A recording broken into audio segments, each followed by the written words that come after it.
Good morning. Welcome to Market Mashup, our weekly recap of financial markets and what we have in store for this upcoming week that might impact your stock and bond portfolios. I'm Scott Nasca, president of Generation Capital Management.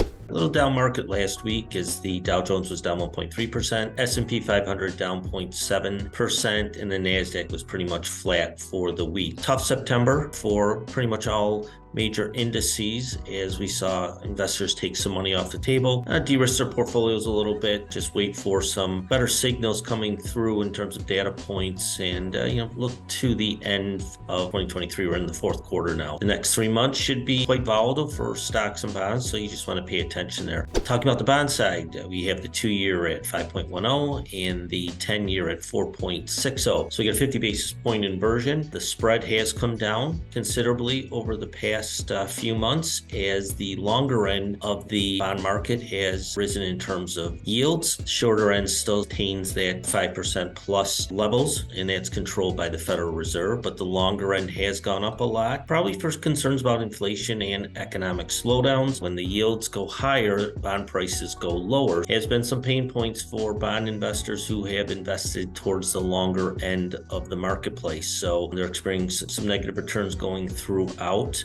People who've maintained more shorter durations and exposure have fared much better for that. In terms of data points this week, Fed Chair Powell speaks today. Later on today, we're going to listen to what he has to say.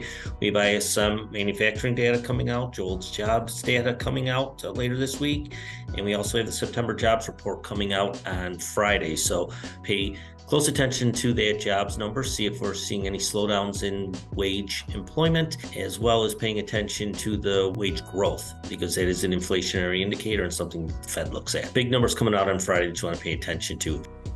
If you have any questions, feel free to reach out to us. Website www.gencapmgmt.com. Our team's ready to answer any questions that you might have.